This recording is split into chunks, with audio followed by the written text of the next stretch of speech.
It is my pleasure to welcome Samuel J. Kaiser. He is Professor Emeritus in the Department of Linguistics and Philosophy at MIT. He is a poet and also a well-regarded jazz trombonist. I'm Forrest Larson. We are in the studio of MIT Video Productions. The date is December 17th, 2010. Thank you so much for coming back for this third interview. In the previous interview, you spoke about the relationship between scientific and artistic creativity. I have a follow-up question. Linguistics is a discipline that borders both literature and cognitive science. Does this give you any particular insights on the similarities and differences between artistic and scientific creativity? Actually, no. And I think the reason why is that we are at a very primitive stage in understanding just how the rudiments of language, I'm talking about syntax, phonology, and semantics, how those things are represented in the mind. It's really the next great frontier for, I think, the study of mind. And let me put it to you like this. As a result of the generative revolution begun by Chomsky in the middle of the 20th century, we know a great deal about how language works. But we really have no idea how it's instantiated in the brain. We're just starting out in trying to understand that. And let me give you an example. In English, if you want to ask a question, an information question, what you do is you move something to the front of a sentence. So take a sentence like, John ate an apple. You want to know what John ate. So the way you ask that question is you say, what did John eat? Now what that signals is, that is to say the what at the beginning of the sentence signals that there's a gap somewhere farther on in the sentence, and you're really asking the listener to fill in that gap. So when you say, what did John eat, you understand that you're interested in the object of eat. Notice you can't say, what did John eat an apple?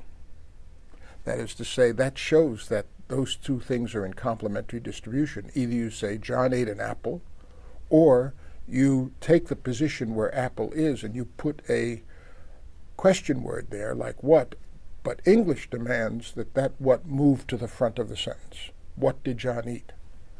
And now when you explain that to a class or you put it on a blackboard or something, what you do is normally, you'll write the sentence, John ate what, and then you'll take an arrow and move it to the front, and you'll do whatever else you want to do to make that sentence, the parts of that sentence, perspicuous to your listener.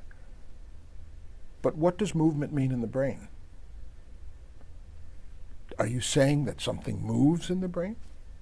Are you saying that a synapse moves, a dendrite moves, an axon moves? No. It makes no sense at all. So what does it mean? Well, that's really a very deep question. I think it's a very deep question. And I think that we haven't a clue yet to how that works.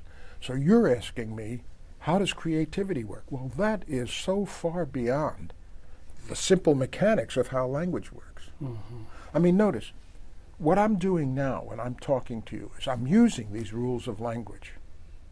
But there's something behind my use of the rules of language. It's almost as if the rules of language are an orchestra, and I'm conducting it in my head. I've got a mental supervisor who's saying, I want to say this, so therefore you do that, and you do that, and you move there.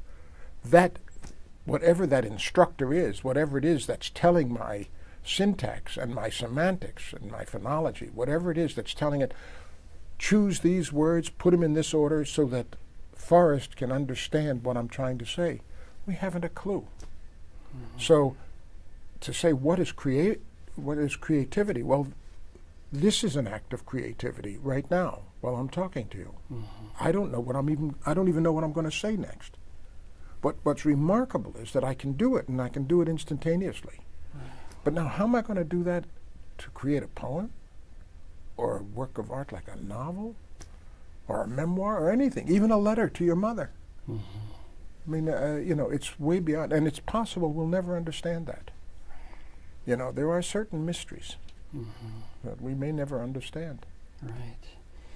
In this interview that you did with Noam Chomsky in 2009 for MIT Press Journals, you were talking about the state of linguistics at where we are, and you were comparing it, or you were quoting Sylvian Bromberger, and he was saying that comparing it to physics and astronomy at the time of Galileo and Kepler. Yeah, I think that's really exactly right. Do you want me to sort of say what we were saying then? Yeah. You see, at the time of Galileo had a model for how the planets moved. And this was a model which actually, a mathematical model which calculated exactly how the planets moved. But why did they do that? Why did they move that way and not some other way? That's always the crucial question in science or art, or in fact any human endeavor. Why? Well, it took Newton to come along and say, well, objects act on one another at a distance. This principle of acting at a distance, which was not at all obvious. It means, for example, that you and I, there's some kind of a physical force that is trying to bring us together and that we're operating against. Not only is it true of all of the objects in this room, but it's true of planets, galaxies, everything we know in the universe. They all operate with forces that are trying to pull them together. Let me give you a kind of a metaphor for what that's like. Imagine that all of the objects in the universe were on the surface of an expanding rubber ball. And as the rubber ball gets bigger and bigger, it wants to contract. So that's why they operate. It's the elasticity of the rubber ball that wants them to snap back. There's some force that presses them apart, but they want to go back. Okay. So once we understood that, objects at a distance, that attraction of objects at a distance, all of Galileo's work became understandable. Now, the same thing is true in linguistics. We now have a very good idea, at least I think we do, of how language works, what its pieces are. And we can describe it with great accuracy. I can tell you what sentences you will find grammatical and what sentences you won't. I can predict what your reaction is going to be based on my knowledge of what the grammar must be like. I know, for example, that you will say, what did John mention that Bill ate? Is a good sentence. But suppose I take the sentence, John mentioned the fact that Bill ate an apple.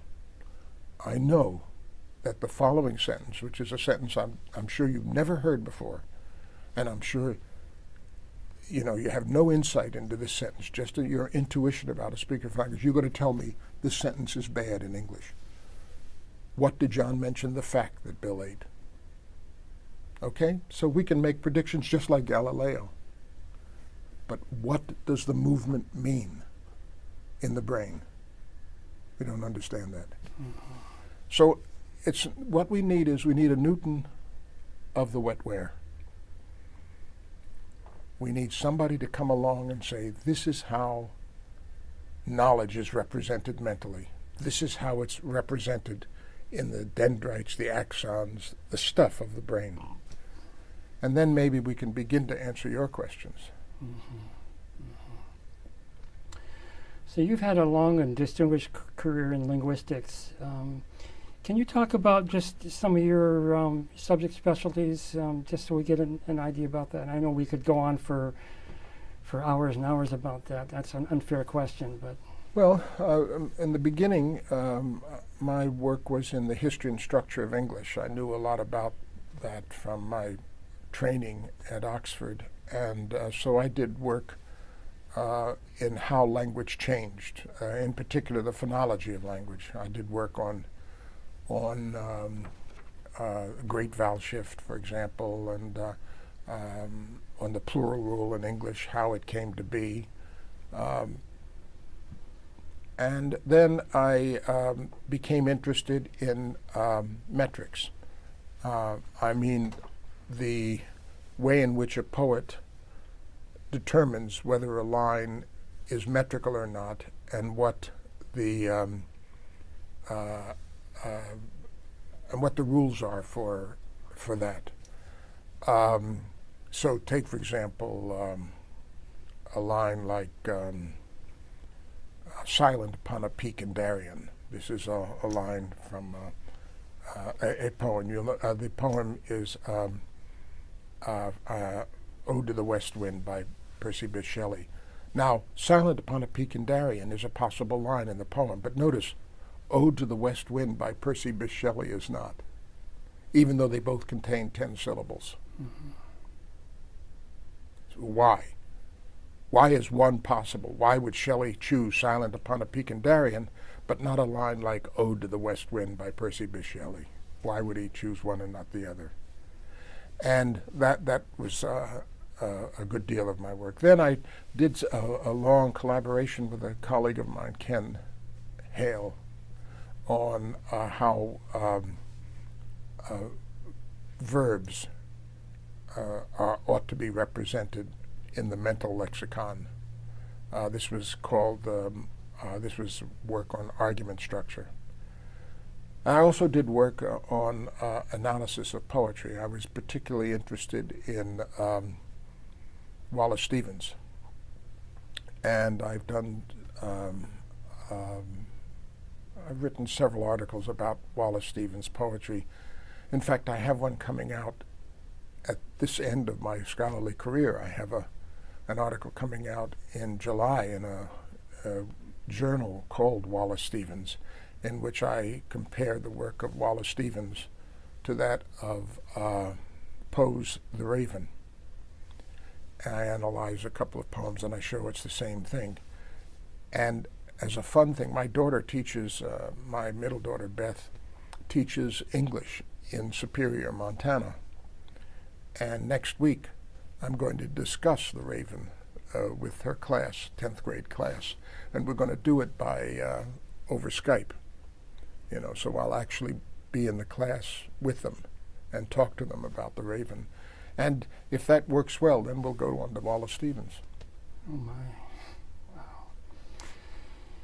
So your colleague Noam Chomsky, his ideas have had a huge impact on intellectual thought in the 20th century.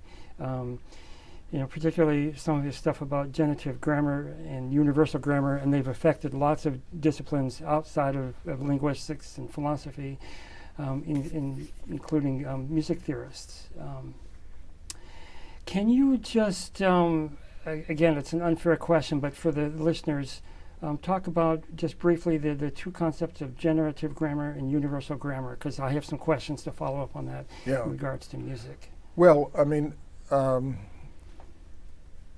there really are part and parcel of the same thing. You're really talking about the same thing. I mean, but basically what universal grammar means is that everybody has hardwired at the moment of birth the ability to create a grammar of a language, that it's built into them in the same way as seeing the world in 3 dimensions or in color, or our ability to walk bipedally, upright on 2 legs.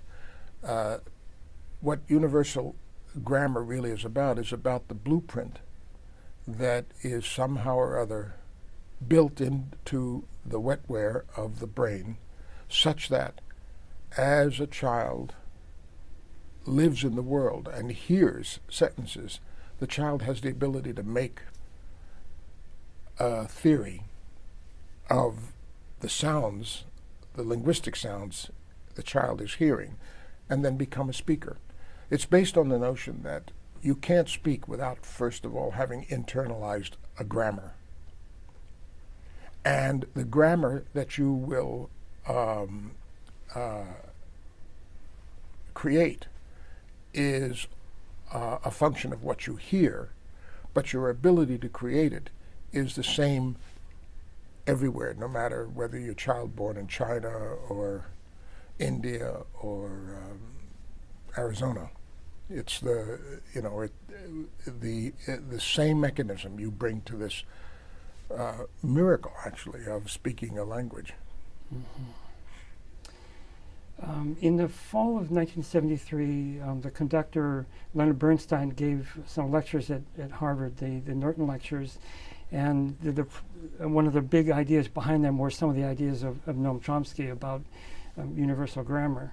And there were some MIT faculty that had gone to those lectures, and in those lectures, Bernstein had challenged the scholarly community to follow up on some of his initial musings about things. And there was a committee that was formed at MIT, a faculty committee or a faculty seminar. And they included Professor Irving Singer, a philosopher, David Epstein, the conductor, composer, music theorist, Gene Bamberger, music theorist and pianist, and John Harbison, the composer, but also included Ray Jackendoff, who had been a PhD student here at MIT and studied with Chomsky and Morris Hale. Halley. Or Halley. Morris Halley. Yeah. And then there was David Lewin, a music theorist, I guess at the time was at Stony Brook, later at Harvard University, and Arthur Berger, the composer, and there might have been some others. And you told me that you had given a presentation to this seminar on meter. Right. Do you remember what you talked about with them and how you came to give that presentation? Well, you see, you're going way back to the beginning of my career. Do you remember the dates of that, by the way? That was 1973. Or fall of '74 was the seminar. Okay. Now, in the fall of '74, you see, I was at UMass Amherst. I think I was head of the department there, and but I'd been doing work on Chaucer, and I had done this work with my longtime friend and mentor, Morris Halley. I met Morris, I guess Morris and I've known one another since 1962, I think. Let's see, yeah, that's over 50 years. And I do remember how I learned most of my linguistics.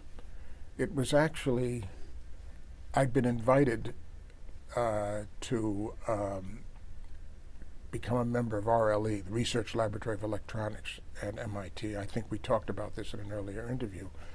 And as it happened, I lived in Needham, and Morris lived on Langley Road.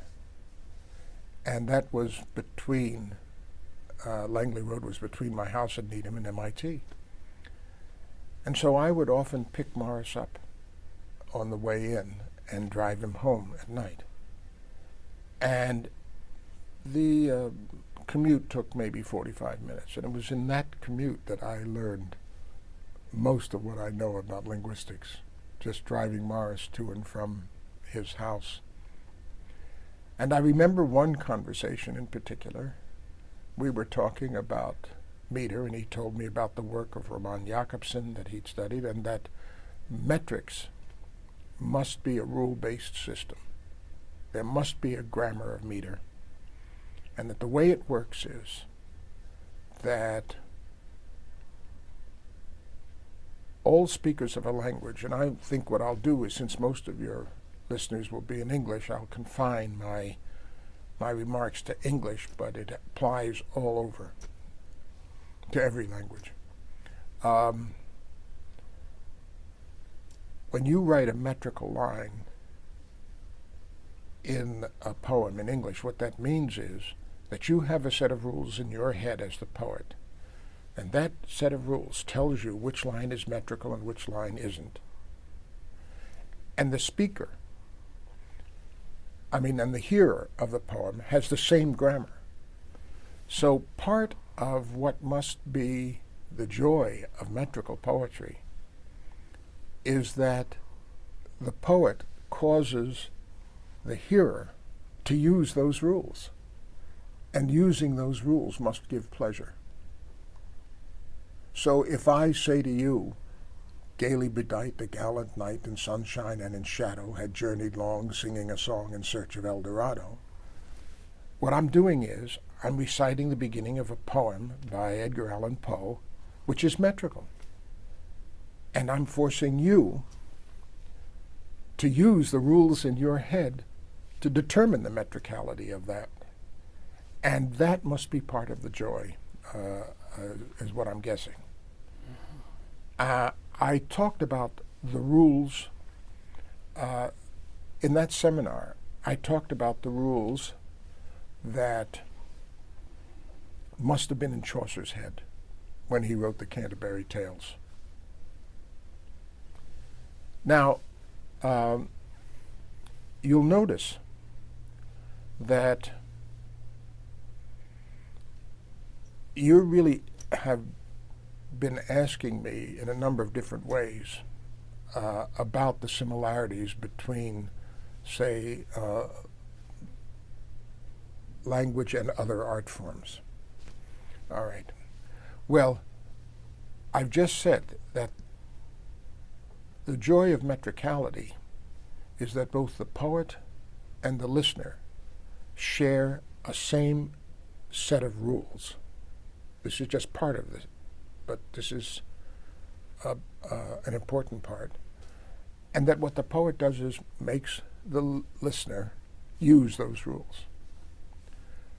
Well, that, I think, can actually generalize to other art forms, like music. I mean, if a jazz musician plays a solo, that jazz musician is using a lot of rules. In fact, that jazz musician is using the theory of harmony that he or she has learned in either naturally, if you're somebody like Louis Armstrong, you're just born with it, or Mozart, or if you're or whether if you've gone to school to internalize it. But the listener must have that same set of rules in his or her head. And it's the same thing. Because a listener can tell when a solo is bad. A listener can tell when a musician has made a mistake, has played a note that's not in the scale or in the chord progression. And so that means that they both must be sharing the same rules. So one function of art is for the artist to cause the viewer or the listener to use a mental capacity that they otherwise wouldn't be using. Mm-hmm.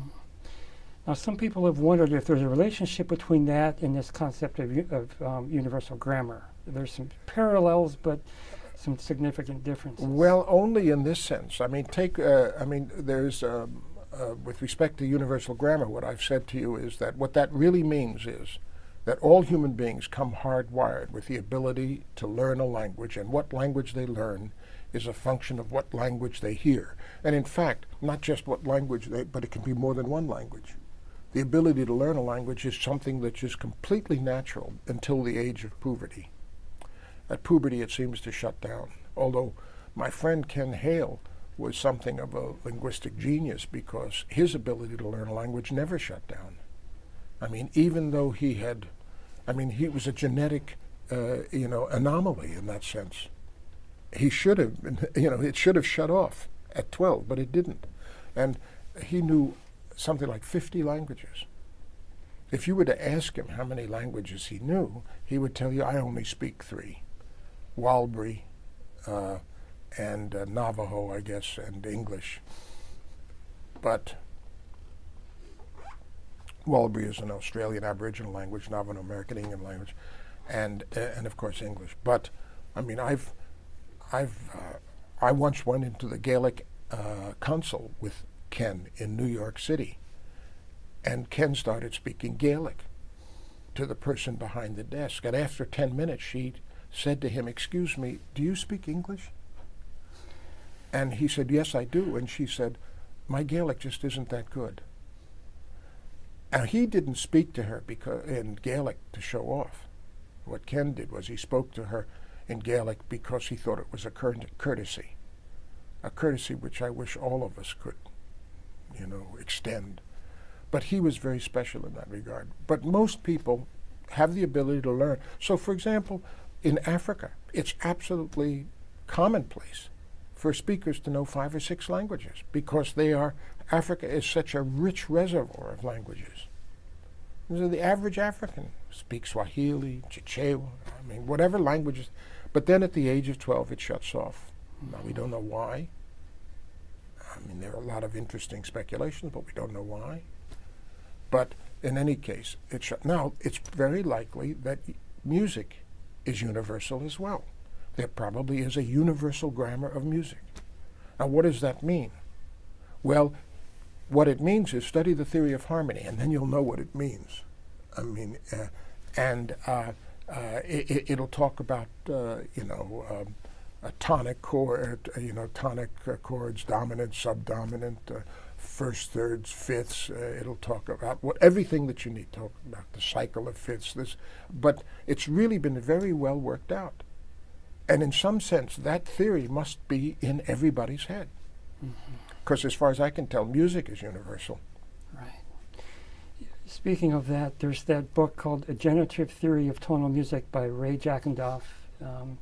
Fred Lairdell. Right. And that was published by MIT Press, part of this series called Series on Cognitive Theory and Mental Representations, which you were one of the series editors. Yeah.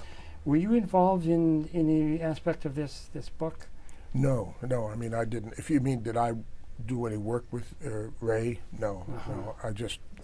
I knew the book. I read it, and I thought it was really interesting.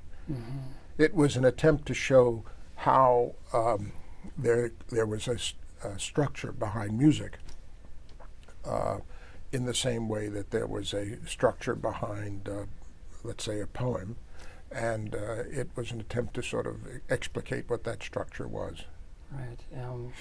And this book was inspired in part by Leonard Bernstein's lectures at Harvard. And then there was that MIT faculty seminar that... Yeah.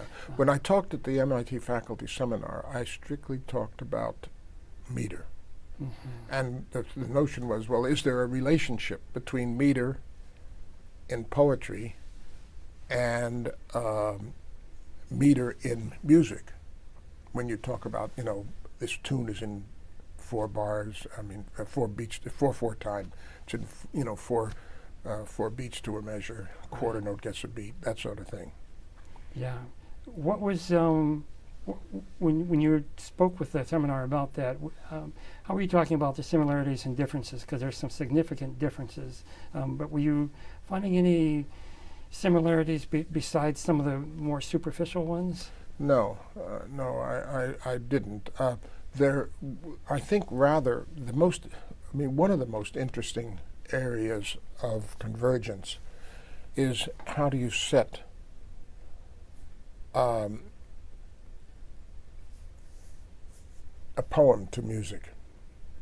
So I remember that there was this Ben Jonson poem, "Drink to Me Only with Thine Eyes," which was in iambic tetrameter, I think. Drink to me only with thine eyes. Yeah, it was iambic tetrameter, and I will pledge with mine.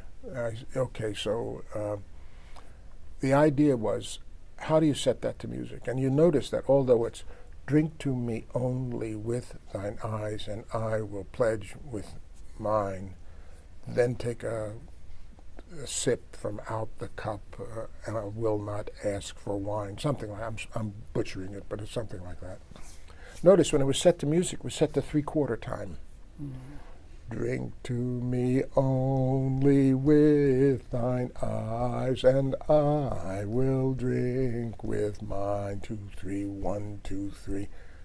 What's going on there?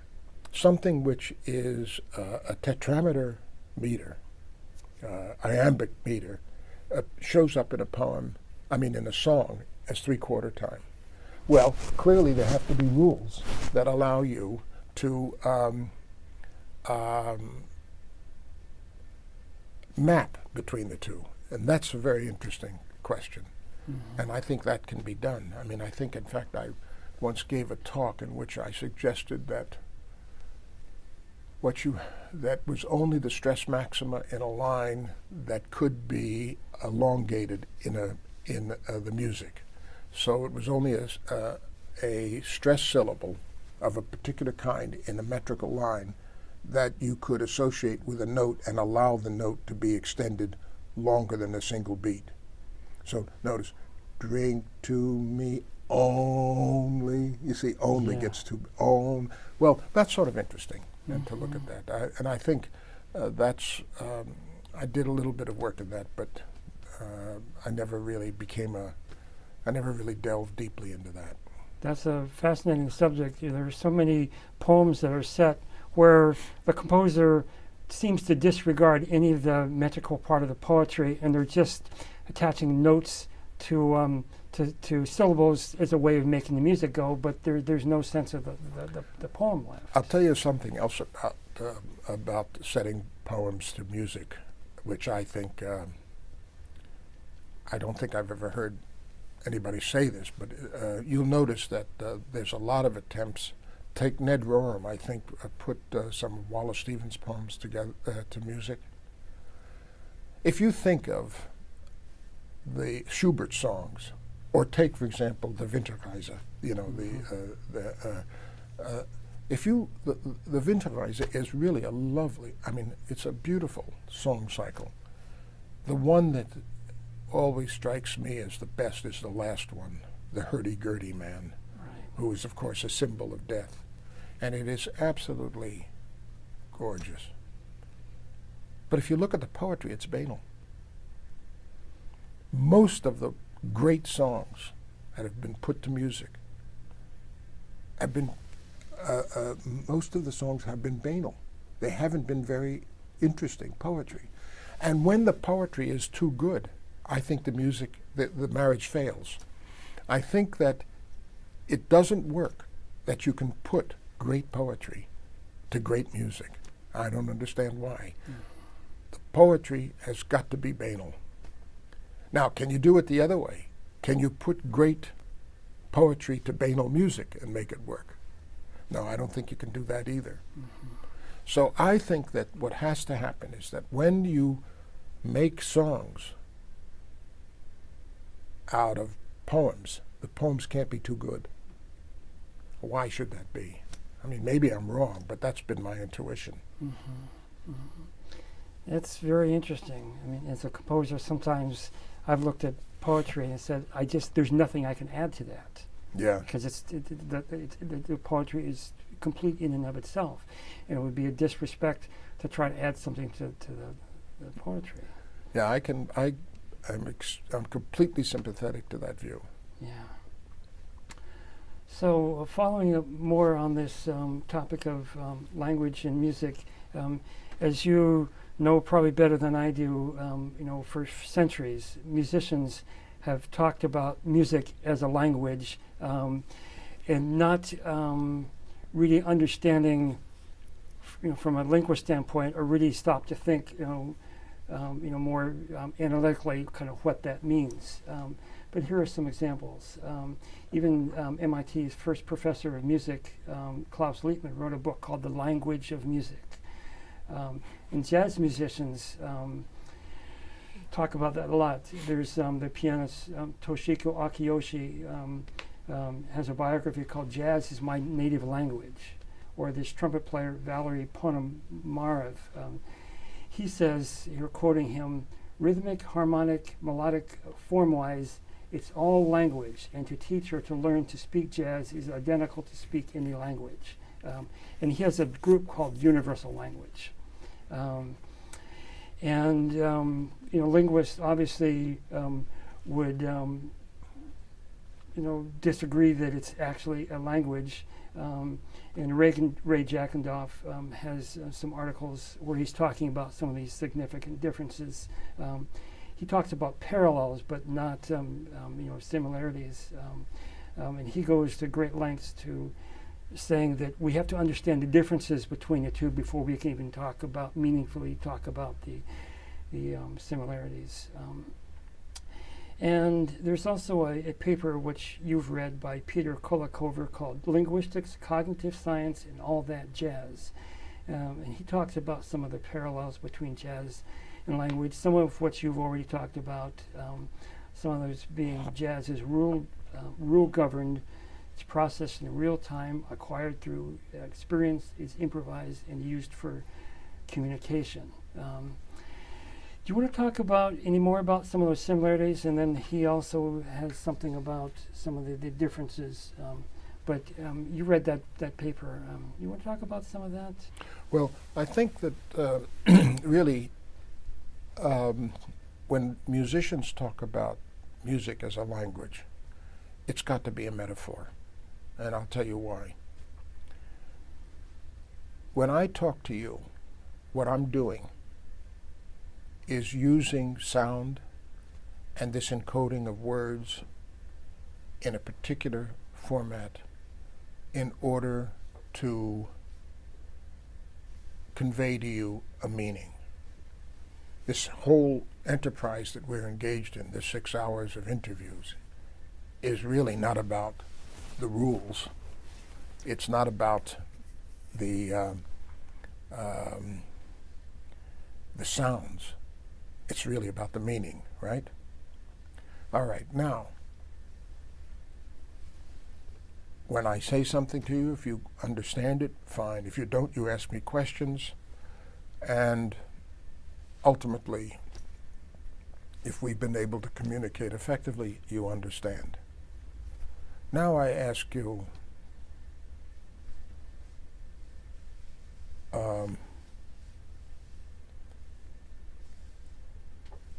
what is Erik Satie's Gymnopédie? What's the meaning of it? There isn't any. And for every piece of music, the question about what is its meaning, in the sense in which language is conveying meaning, it just doesn't exist. Right. Music is not about meaning, but language is. Yeah, meaning in the semantic sense. Yes. Yeah. Music is not about that. It's about something else.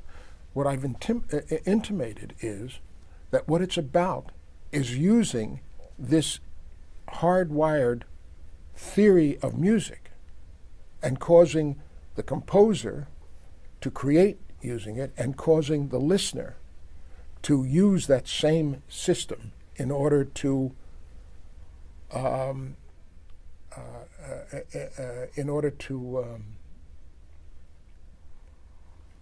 to enjoy it. The reason why I'm hesitating is because another idea just occurred to me. I think that the way it really works is like this. When I talk to you, you talk to yourself. And basically, the shibboleth is to perceive is to generate. If I generate a sentence and you perceive it, it's because you've generated it. So in a way, talking is really a way of making you talk to yourself. Well, that's what music is. A composer who composes music is a way of making the listener create the music, him or herself. Mm-hmm. That's how we work as human beings. We are really far more solitary than you think. Mm-hmm. But do you think there's also an aspect of a composer creating something that's constantly surprising the listener in a way that, particularly if it's something that's... Well, that's a difference. I think that a difference between music and language is that music seems to me to have the ability to change its rules more flexibly than language. I mean, notice language, you have to have a subject, a verb, and an object.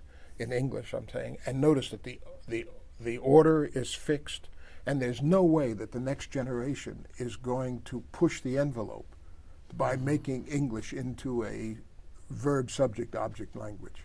Right. It's not going to happen. But you could do something like that with music and witness the changes that music.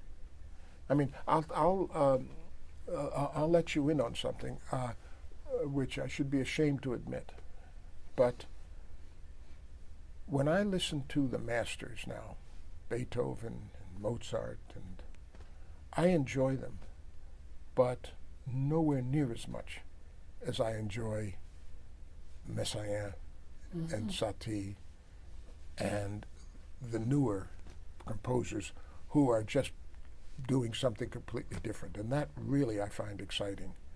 I can't tell you that I find anything exciting in the masters. Just something familiar and pleasant, and I'm glad they're making me do that again. But I want to go someplace different. And so, Messiaen is just blows my mind. Well, you're not alone in that regard.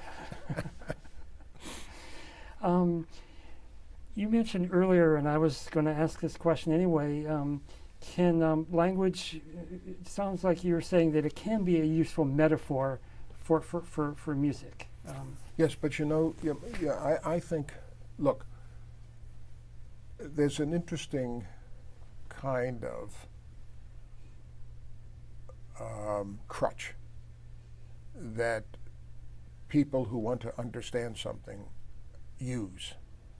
And this crutch can get in the way of understanding. And I'll tell you what I mean by that.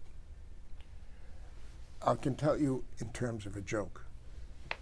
There's a drunk, and he's on his all fours underneath a street light, obviously looking for something. Somebody comes along and says, what happened? He says, well, I lost my keys, and I'm trying to find them.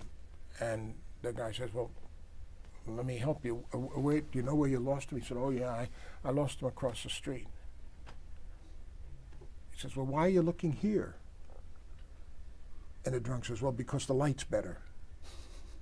Now, how does that apply to science? 50 years ago, at MIT, Shannon and Weaver developed a theory called information theory. And at that time, Chomsky's syntactic structures hadn't been written. Maybe it was just about that time. People hadn't, anyway, understood it. And a number of linguists started to use information theory to try to understand language. It was a completely wrong move. But why did they do it? Because the light was better.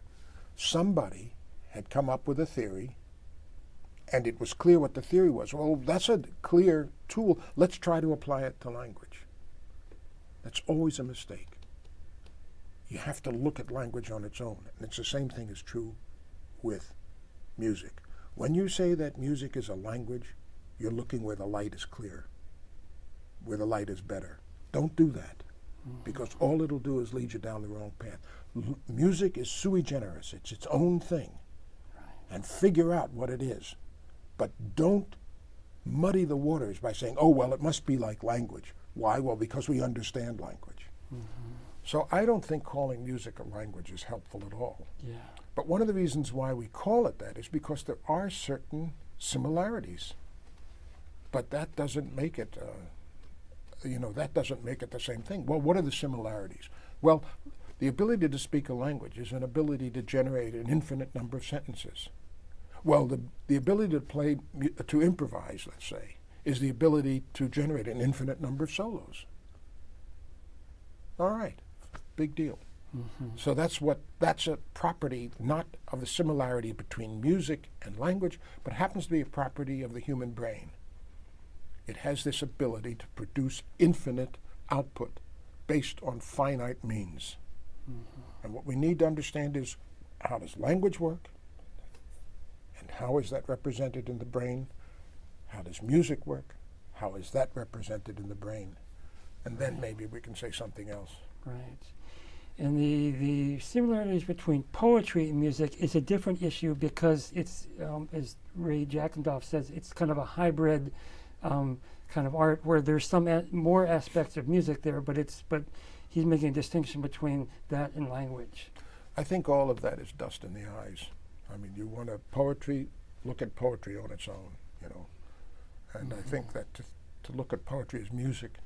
There was an interesting comment that was made by a 19th century German philosopher. I think his name was, I think it was Schlegel who made this comment, but I'm not sure. But he did notice something about the arts that you might take umbrage at as a composer. When you say of a painting, let me choose visual art. When you say of a painting that it is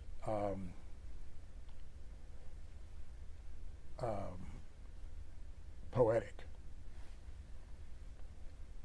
you're sort of saying something nice about the painting. But if you say you are enlarging the painting, if you say of a piece of music that it is poetic, you're enlarging you're saying something nice about the music. But notice, if you say of poetry that it's painterly, you're diminishing it. And if you say of a poem that it's musical, you're diminishing it. So Schlegel, I hope it was Schlegel, I apologize if I'm misleading your listeners, but if you say, given that Schlegel thought that poetry, therefore, was the highest form of art, and that music and painting were lesser forms. Now, why did he say that?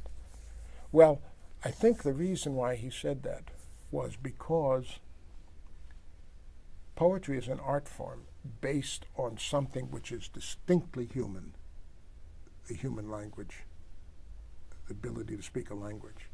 But vision and music are not. I mean, other creatures, I mean, they can see and they can, you know, make musical sounds, although whether it's music or not, that's a different question.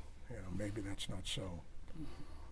But in any case, people have, the point that I'm trying to make is that people have often said of poetry that it is the highest art form, and what they mean by that is it's the highest art form because it's an art form of a cognitive function which is unique to human beings, the ability to speak a language. Mm-hmm. It's enough to say that without having to worry about whether you want to order it above or below something. Right. In 1971, you co-wrote a book with Morris Halle called English Stress, Its Form, Its Growth, Its Role in Verse. Yes. And in this theory of meter that you already talked about is in that book. I want to ask you if your work on meter has affected your own work as a poet. No, or if it has, I'm not aware of it. Uh-huh. I mean, when I have, look, I've engaged in two art forms, poetry and music. Well, maybe three art forms. I've also written, I've written some children's book poems, and I wrote a long elegiac poem called Raising the Dead, and I wrote a couple of memoirs, which are not scientific. You know, the one on travel, and then the one that MIT Press is going to be publishing in the spring of 2011. Whenever I do anything like that, I don't think like an artist, like a scientist. I deliberately don't. I don't want to. I follow an intuition. I don't want to follow a line of thought. I don't want to analyze it. So I try, in fact, one of the reasons why I'm writing and playing now is because I want my mind to work in a way differently than it has for the last 40 years. Mm-hmm. Mm-hmm. When you were coming of age, this poetic form that we call free verse poetry became much more prevalent. Yeah. Do you have any thoughts about kind of seeing how that became more accepted? Even when I was in high school, there were some people saying, "Oh, that's not poetry," and stuff like that. And some of the poetry that I've seen of yours seems to be more in the free verse kind of form. Well, what happened was that at the beginning of the 20th century, Ezra Pound wrote a long set of poems called the Cantos, and one of the ones, I think it was Canto 83, he said that the function of the task of the 20th century was to break the back of the iambic. Now, why did he say that? Well, poetry up until the 20th century was metrical. You had to write metrical poetry of some sort, or you weren't a poet. That was just it. And when Ezra Pound said we are breaking the back of the iambic, what he was essentially saying was that poetry needs a new unit. The breaking the back of the iambic was railing against feet as the unit. Mm-hmm. So what was the new unit? It was line length. It was just the line now. And poets now could make lines as long as shorter they wanted, you know. And that was what they began to manipulate.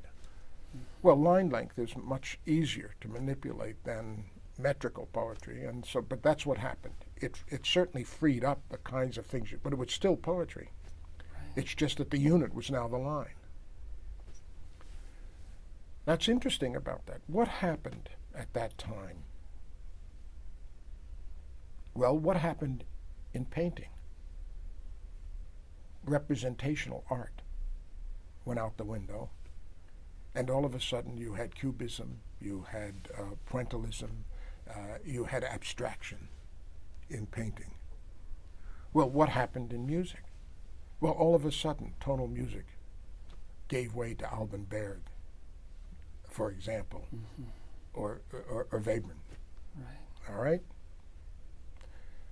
All of the arts decided to give up the constraints that they had been under, to throw them away, all at the same time. Well, what happened in science? The theory of evolution, Darwin. And it's always been my view that the Darwinian notion of evolution was behind the breakup of traditional art forms. It was a cultural thing, and it happened in all of the art forms across the board. Can you speak just a little bit more about that? Yes, I will. Yeah. One of the great functions of constraints is that it prevents you from making mistakes. It works very well in the hard sciences, in physics and chemistry, biology. There is so much that is agreed upon in terms of the theories that it's very hard for people to write nonsense because the constraints within which they must write are so commonly accepted. Do you understand what I'm saying? Now that operated in music and in poetry as well. So what is interesting about tonal music is not that you had a few masters, Beethoven and whoever you want to put in that, but what's interesting is how good the secondary artists were. To me, you know, the remarkable thing is not that Bach was so great, but that Telemann is. Mm-hmm. Because the constraints showed them how to write the music. When you got rid of the constraints, everything depended on how great the artist was. And it is no accident that at the time when Ezra Pound said, break the back of the iambic, the poets who came in to do the breaking were people like T.S. Eliot. And in music, Schoenhoff. Or Schoenberg. Schoenberg. Yes. Schoenhoff. Yeah, he's the bookseller. Right. Yeah, Schoenberg. And in painting, Picasso. Mm-hmm. But if you're not great, if you're just good, then the quality of the art suffers. Mm-hmm. Because you're not helped by the constraints. Mm-hmm. And in my view, that's what's happened in all of the art forms. I think that it hasn't recovered from breaking the back. So you were talking about Charles Darwin's theory of evolution and how it affected the changes of the arts. Can you talk a little bit more about how you see that kind of more directly? Well, I think that Darwin really shook everybody up. I mean, there was a kind of a social order, and what Darwin did was he turned it upside down. I mean, what all of a sudden it became clear that Homo sapiens was just part of a much grander, a much larger scheme of a great chain of being, if you will. And what I think was that was one of those times when what people thought about themselves suddenly disappeared. Human beings were no longer the center, the perfection of the world, just simply an extension. And I think what I'm suggesting may be the case. I mean, if I were a social historian, I would explore this. What I would suggest is happening is that this caused underpinnings of everything to be reconsidered. And it happened in the arts. Mm-hmm. And in other words, it was a cultural paradigm shift of immense proportions.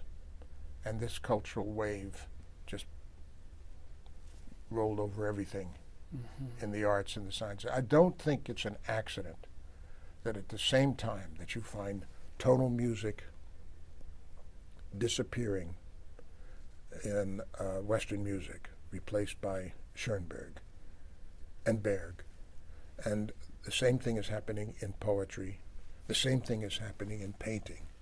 And then when you look in the sciences, what you see is that there's this cataclysmic shift wrought by Darwin. That's not an accident. And that requires explanation. Mm-hmm. That's really fascinating. Getting back to the subject of poetry, have you written any metered poetry, or is all your poetry kind of more free verse? I've written a lot of, I've written metered poetry. I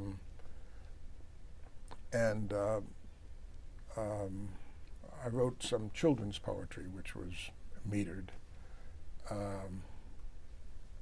And I thought that children's poetry needed to be metered because children would like that. But most of the time I opted for the line because I was trying to do something else in poetry. Mm-hmm. And I thought that meter didn't add to it. There's this book of poetry that you mentioned earlier called Raising the Dead from 1993. Can you talk about the inspiration for the Oh yeah, poems? That's very simple. I mean, that's very straightforward. Let's see. I think although the last 15 years of my marriage had been, was really not very happy, I was not the sort of person who was going to do anything about that. I came from an era when you played the deck of cards that you were dealt. Divorce never seemed to me to be an option. But what happened was that there was a cataclysmic event in my life in which my ex-wife and I no longer could live together. And this had quite an impact on me. And I needed to see a psychiatrist. And I found a psychiatrist whose name was Winston Hughes. And you can see that he's one of the people to whom I dedicated the book, Raising the Dead. Now, Winston was a child psychiatrist. And it seemed to me that I needed to go to a child psychiatrist because I considered that whatever was wrong with me must have started out in childhood. And I noticed that Winston had in his office these little boxes filled with materials that would allow you to build stick figures. They were pieces of wood that fit together like Lego or log cabin or even pipe cleaners. And I asked him why he had those there. And he said, well, you know, most of my clients are children, and it's hard to get children to talk sometimes. And so what I do is I have them build models of their lives, of their world. And sometimes they'll make a model, let's say, of their parents, and the father will be very, very big and the mother will be very tiny. And then that'll enable me to say to the kid, so why is the father big and the child small, you know?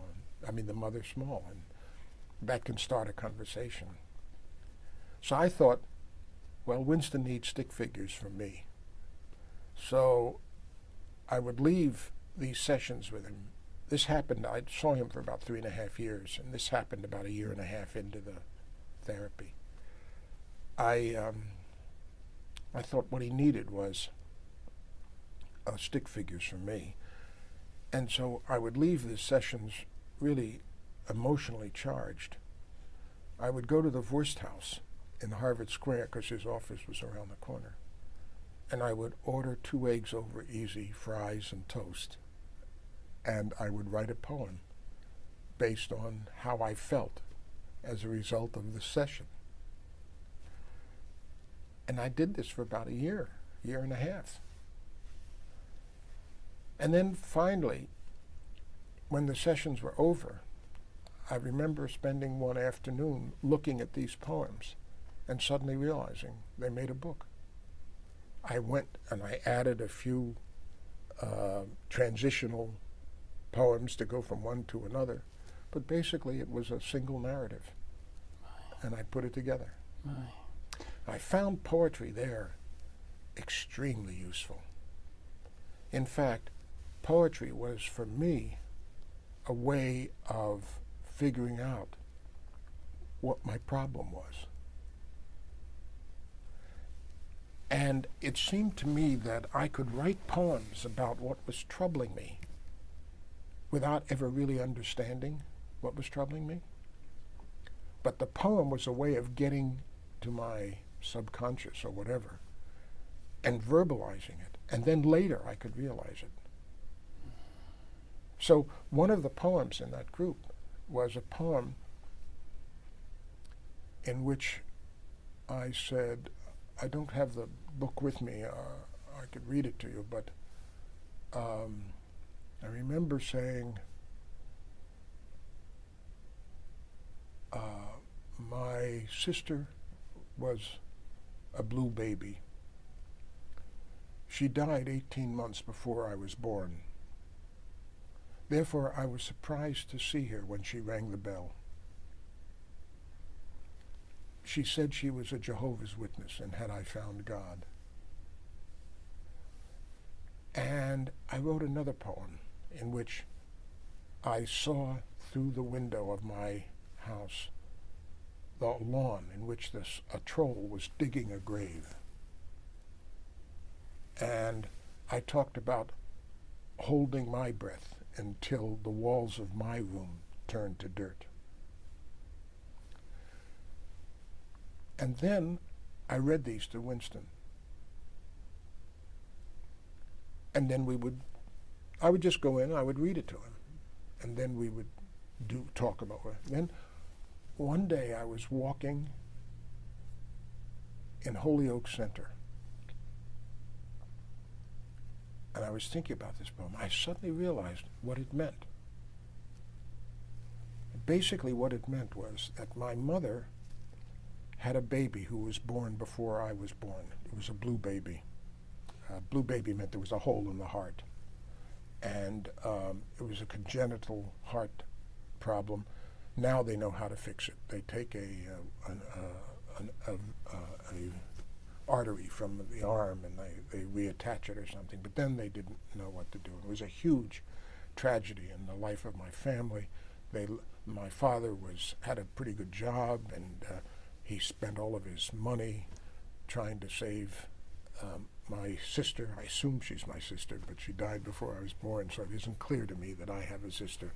However, it is absolutely clear if you are a Buddhist or a Confucianist, that you do have a sister. But for me, anyway, this child, they couldn't save her. And then my father lost his job because of the stock market crash, and I was born, but I was born into a stressed family, not a family that was unstressed. Well, anyway, I suddenly realized what the poems were about, and what the poems were about were that my mother could never get over the loss of her daughter, and she had me. But it was extremely hard for her to accept me, because if she did, then she would have to admit that her daughter was gone, that I'd replaced her daughter. And that had a huge effect on my relationship with her as a child. When I understood this, all of a sudden it felt as if a weight had dropped from my shoulders, and I'm walking to the shrink's office. And so I go in and I say, "Winston, you remember that poem I read you 2 weeks ago?" "Yeah." I said, "I know what it's about." And he said, "What?" I described it to him. And that was the beginning of the end of the therapy. I remember he didn't say a word. We went on talking, but I felt different. I felt lighter.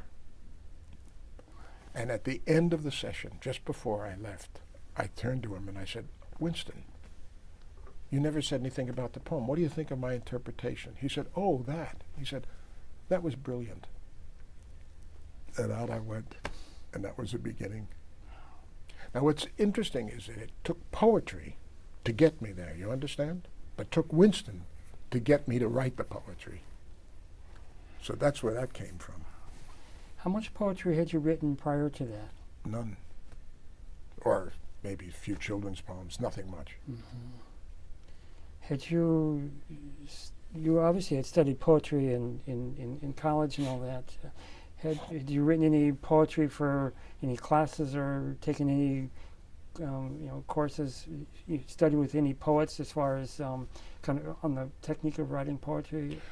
No, not in college. I mean, in college I took my major was English literature, and I just read poems and poetry. I loved it. But it was only when I started writing poetry that I went into seminars. I used to belong to a poetry group, and you would read the poems to people and they would criticize it. And then one of the things that successful poets do is they set up seminars, and you pay them $400 and you go to their seminar for 8 or 10 sessions, you write a poem. I stopped doing that because I didn't think I was getting anything out of that. I figured it's really up to me. And so I made my own decisions. I'm hardly, you're focusing on my poetry. I wouldn't call myself a successful poet. I mean, I wrote this book of poems which was published by a local press. My children's poems, which arose in one of these seminars, one of these the poetry workshops. And that's the poetry, that's called the Pond God? The Pond God and Other Stories. Right. And I just, look, I just started, I got tired writing poems. So I decided I wanted to write stories, and I wanted to write really concise little stories. So I wrote these stories. Each one was maybe, there was a constraint. I figured everything needs constraints. So every one of my stories had to be 200 words long or shorter. Nobody who's ever read it has ever noticed that, by the way. Nobody has ever said, there's an interesting fact about Kaiser's Pond God and Other Stories, the 200 words long or shorter. Everyone has to mention On the Horizon. Everyone has to mention On the Horizon. Nobody's ever mentioned that either. But those were the constraints that I would write. And I treated it, a line would pop into my head. And then I said, now how can I write a story that makes sense of that line? So it was like a game. It was like a puzzle that I set for myself. Mm-hmm. That's what I had fun doing. Wow. So I was wondering if there's a poem or two that you might want to share with us? Well, when I have some poems here that when you said that you wanted me to read some poems, sure. I went last night and I looked at the poems that I had, and I thought, well, I'll read you. Let's see. Here is one that was published in that great poetry journal, the Cambridge Chronicle. It was called, and it was inspired by a fresco that I saw in a Benedictine monastery in Italy, the Abbey of Monte Oliveto Maggiore. And the panels, as you go into this abbey, represent miracles of Saint Benedictine. And in one of them, it's really interesting, his miracle was he mended a broken plate.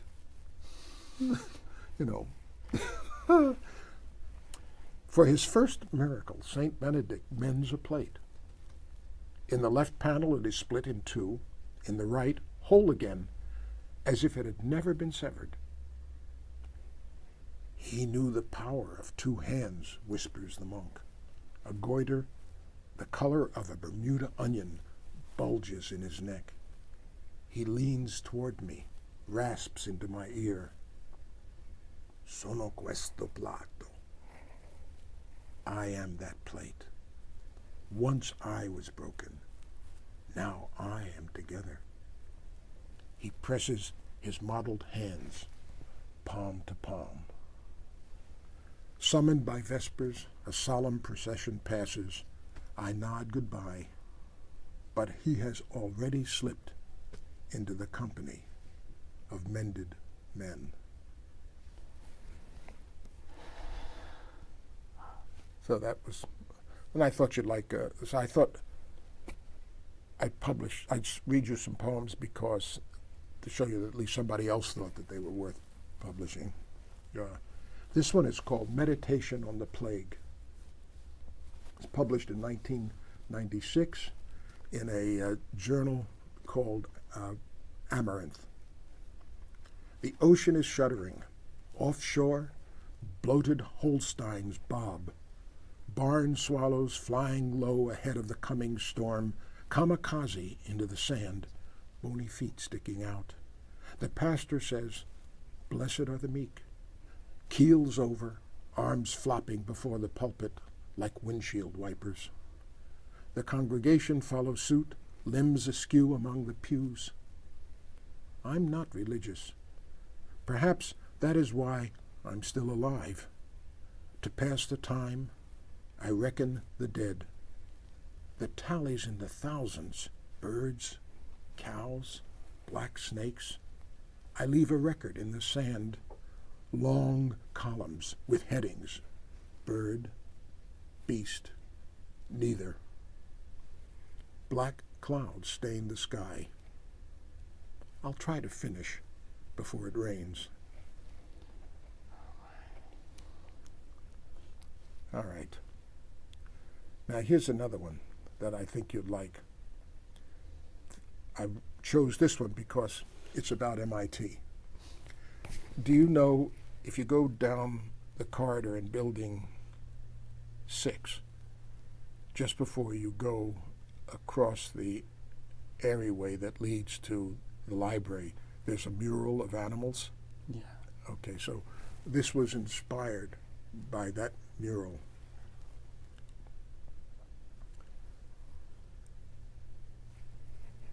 The scene is a giraffe walking down the corridors of MIT. She ambles down the corridor, bends her neck toward a bulletin board, nuzzles posters announcing a Latino dance party, gay and lesbian solidarity, a forum against sexual harassment, racism, Christianity, the death penalty. She tears off a corner and swallows the ripple of 100,000 muscles rolls along her mottled mane, as if her neck were a pond. She lopes off. Her head grazes the ceiling. Ancient dust settles onto her back like dry rain. On the floor above, Professor Einerson discusses the second derivative, while mountain gorillas swing from the sprinkler system, nest behind his lectern, grooming one another, mouthing chalk and erasers.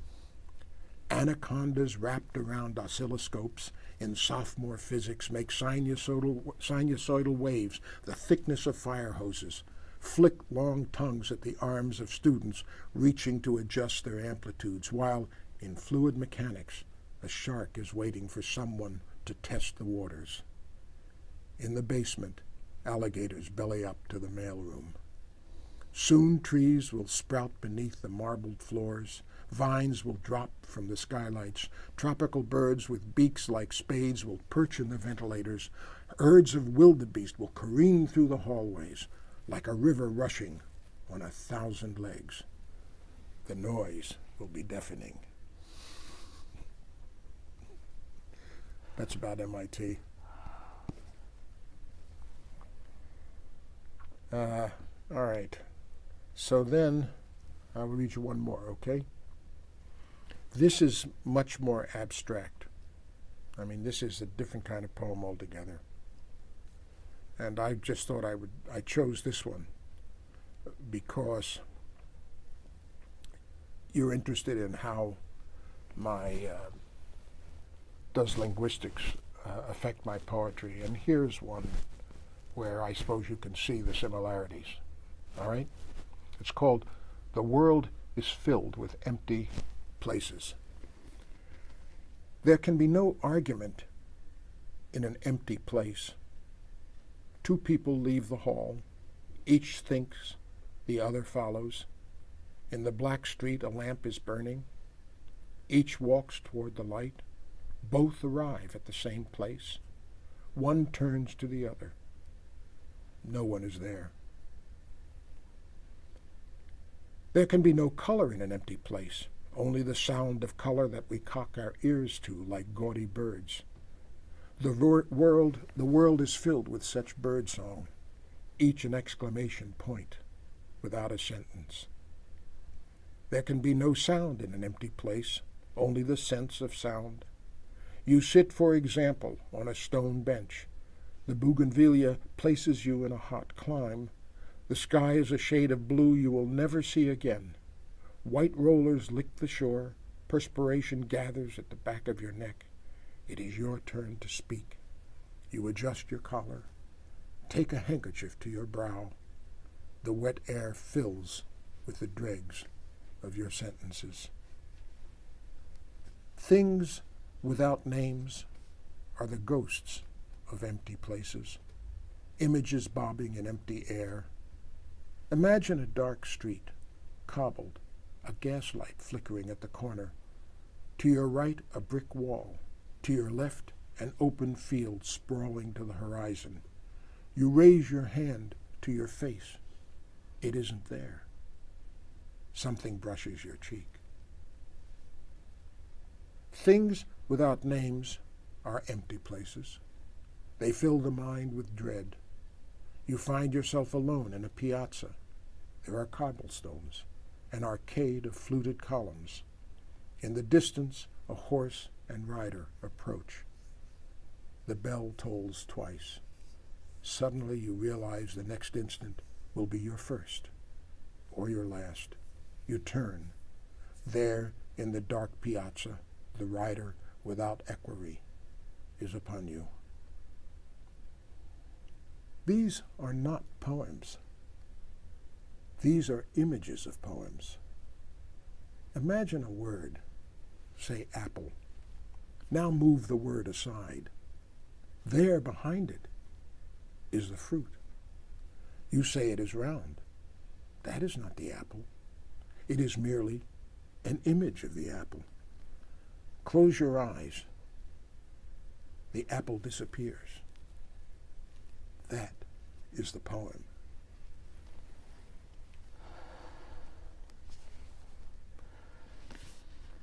Wow, that's so beautiful. Thank you very much. Oh, I'm glad you like it. That's the only way I'll ever get them published. So I have some other musical questions, and then we're going to have you place a number on the trombone. There's a. I want to know how you're going to do the segue from the interview to the trombone. Yeah. Well, we. Do you have a rhythm section here? I wish. So there's a group that you play with called the New Liberty Jazz Band. They were formed in 1980. I guess the instrumentation, according to what I've been able to find, is cornet, clarinet, trombone, piano, tenor, banjo, guitar, banjo, tuba, and a vocalist. When did you join this group, and how did that come about? Well, let's see. I joined this group. I think I must be with them now for 15 years. And the way it came about was that they had a trombone player, a man by the name of Ernie Clark, who could play rings around me. He was great. Ernie moved out to Western Massachusetts, and I don't think he's playing anymore, which is too bad. He's really good. Anyway, Ernie would play with them, and I was taking lessons with Ernie Clark, and he introduced me to the band and said, you know, this band needs a trombone player, and I can't do all the gigs, so maybe you'd like to try out with them. And so I did. And then Ernie stopped going. He moved out, and so I just stayed with him. And that's how that happened. Oh. Prior to this, had you had much experience playing Dixieland and traditional jazz? No, not at all. You know, I mean, that was really the hard part. I mean, in the beginning, I don't think I was very good at all. But you know what I had that made them keep me? I was really dedicated to learning, and I made all the rehearsals. And they wanted to rehearse one night a week. And it's amazing how things that happen to you in music are not really a function of how well you play, but extraneous things like, will you make all the rehearsals? Mm-hmm. And are you reliable? Do you get drunk on the job? You know, I mean, you can be really a great musician, but if you get drunk on the job, you know, people won't hire you. Right. Because you make a pass at the guy who hired you, you know, his wife. I mean, they don't want that kind of trouble. So the repertoire of this group, is it mostly Dixieland and traditional jazz, or how would you describe? It's all traditional jazz, and in fact, it's got to be really traditional. I mean, most of the tunes that we played on our CDs are tunes that you've never heard of before. You know, I mean, that nobody's ever heard of. The Breeze, Panama, When My Best Girl Turned Me Down, Sensation Rag, Eccentric. These are really, you know, 1920s and 30s typical Dixieland, Jelly Roll Morton pieces, things like that. When we do parades, we limit our repertoire to stuff that most people will recognize on the who are watching the parade. So we'll do Bill Bailey, or Darktown Strutters Ball, Ain't She Sweet, 5'2", Bourbon Street Parade, stuff like that. The band has not been rehearsing for the last couple of years, and that's a sad thing, because it turns out that the wives of two of the band members are in need of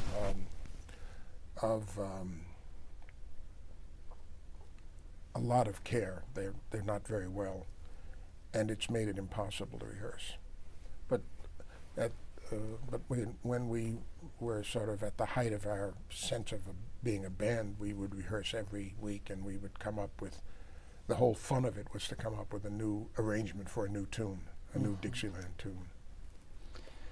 So when the band was learning new tunes, what kind of charts were you working with, and how were you learning stuff?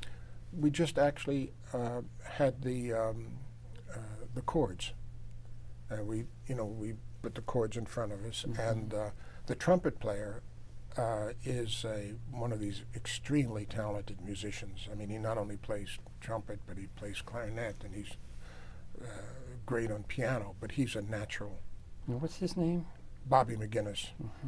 And his brother, Dan McGinnis, is also a natural. He plays banjo, 12-string banjo, but he knows all of the tunes, all of the chords, and if he doesn't know them, all he has to do is hear the tune, and he knows the chords. So the two of them are sort of a powerhouse of musicality, and represent kind of the focus of the band.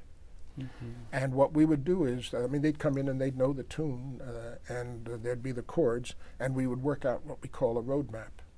And the road map would be play the tune once, then clarinet solo, then trombone and cornet split choruses, and then banjo solo, or something like that, and then that would be the road map of the tune. And we just work on it until we thought it worked. And if it was a tune that you didn't know, then they would just kind of play it a few times until you picked it up. Till you knew it, yeah.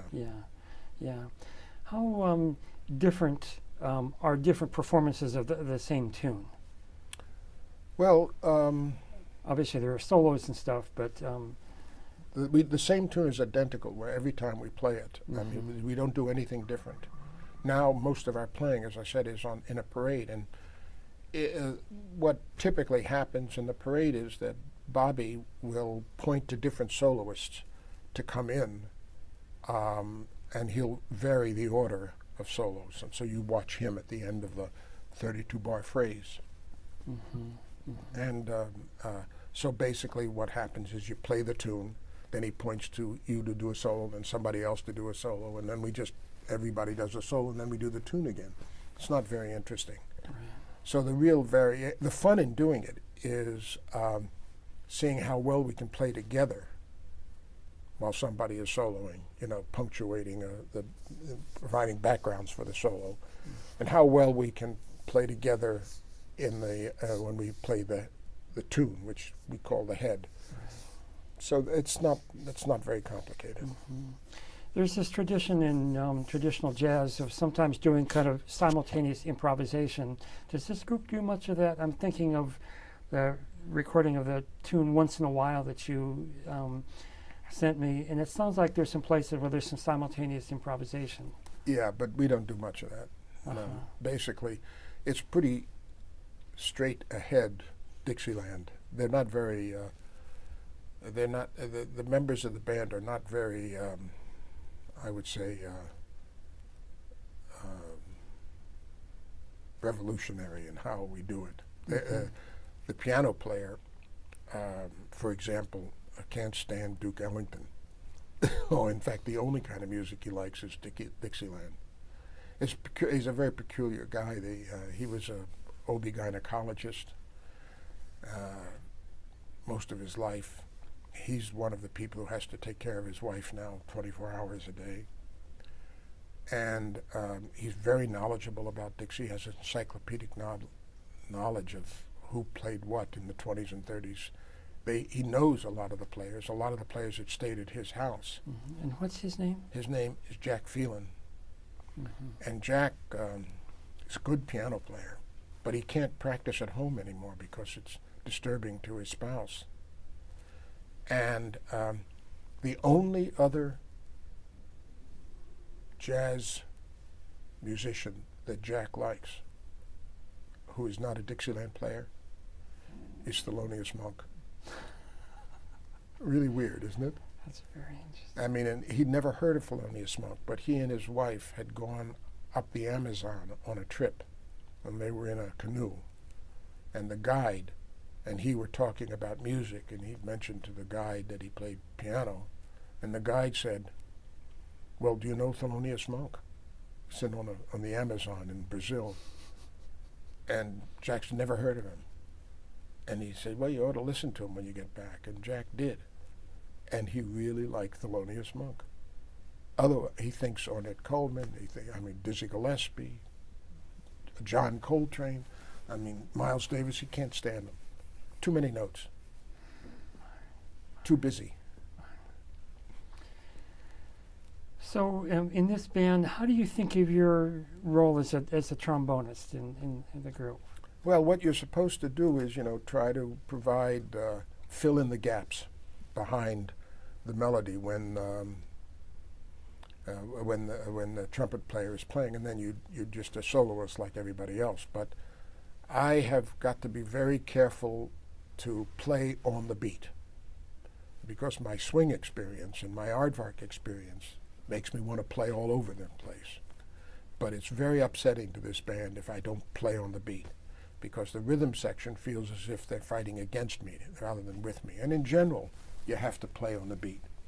Yeah, in Dixieland, it's just very straight ahead, And the thing is that that limits the kind of solos I can do, because I can't play too many notes. If I play too many notes, then I get off the beat. That's my fault. That's not the fault of the genre. So, but I have to be very careful to be right on the beat all the time, and either providing fills, playing harmony for fills, or else soloing. Mm-hmm. Sometimes I take the melody on a tune. So you also play with this group called the Dave Whitney Orchestra, and according to what I've been able to find, they were formed in 1989, and it's about a 14-piece band. Yeah. How did that come about that you joined them? I don't remember. I think he just asked me to attend a rehearsal, and these were rehearsals that he did. It was originally a rehearsal band. It was not really a gigging band. Right. And the leader's name, this is Dave Whitney, Dave right? Whitney, yeah. And we played, for example, we would play at nursing homes, like these assisted living villages, like Brooksby Village. Mm-hmm. You'd play there, and the people who lived there liked to hear the music, and we would get to rehearse, and we would get to play. And then he got a gig at Angelica's up in Middleton. We actually played there every other Thursday night for 6.5 years. And then the gig fell apart. And we haven't done much playing since. That band is sort of, he could call it together, but there's not much work for big bands. Mm-hmm. So this group, it was the repertoire is mostly kind of swing, big band. Strictly swing, yeah. Yeah. So in this group, when there's more than there are two trombones, right? Yeah. And you were playing second trombone. Yeah. In that capacity, how did you see your role there, as opposed to with the Dixieland, or and also thinking about your work with aardvark? It's probably a very different role. Well, in that band, my job is to really blend with the first trombone player. And what I do is so it's a big deal for us to play in tune, and play in tune all the time and sound like one trombone. So that's what I'm trying to do. I'm really trying to be a section player there. Mm-hmm. And then there's occasional solos for the trombone. Right. But Dave would always, between sets, between the first and the second set, he would always introduce the second set by having a group of 5 or 6 of the musicians play Dixieland tunes. So we do one Dixieland tune, like the Bobcats. Bob Crosby and the Bobcats, which was part of his bigger band. And so I would play that. I would do the Dixieland tune. I also play in a rehearsal band now that's run by a guy who worked at MIT for a very long time, Everett Longstreth. Right. He used to work with Herb Pomeroy. That's right. And now, because business is so bad, the music business, big bands aren't getting the work. So there are a bunch of guys who like the big band business. And Everett put together a rehearsal band, and we rehearse one Wednesday a month. Now, what's fun for me is that the musicians in this band are among the best in the area. And so I can play in a band where the first take is very close to being recordable. And I love that. I really love playing with really good guys because it really helps your own play. It's hard to do that. It's hard to play in a band where everybody's better than you. And if you can do that, it's a great kick to your own musical education. This first tune is a Duke Ellington ballad, lovely ballad. It's called In a Sentimental Mood.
This next tune is a Fats Waller tune called Ain't Misbehavin'. It's also the title of a Broadway show of that name.